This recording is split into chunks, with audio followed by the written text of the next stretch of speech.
tengok atas. Ini tab. Klik tab baru, tekan tambah. Pergi new tab. Cuba pergi halakan cursor kamu. Cursor tu mouse. Mouse. Ini namanya mouse.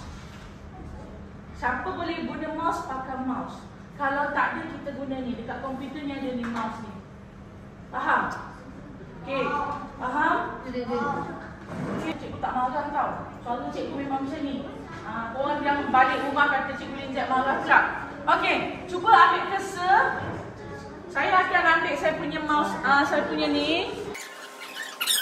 Sebab kita nak tengok macam mana rupa dia. Ini namanya arrow atau kita panggil cursor. Faham? Okey, gerakkan Zois. Sekarang pangkah. Pangkah ini. Boleh?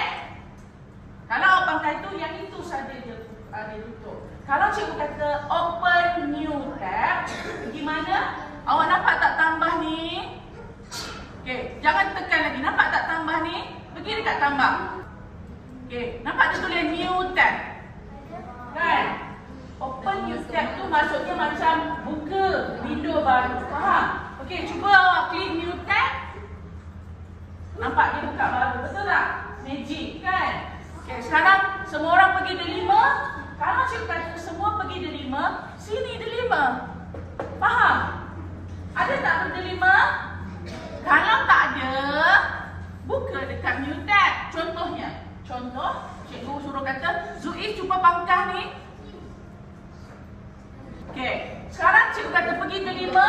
Awak kata, tak ada, betul tak? Apa yang awak perlu buat? Bukalah, pergi dekat sini new tab. Cuba type delima. Enter. Ada tak ni? Tekan ni.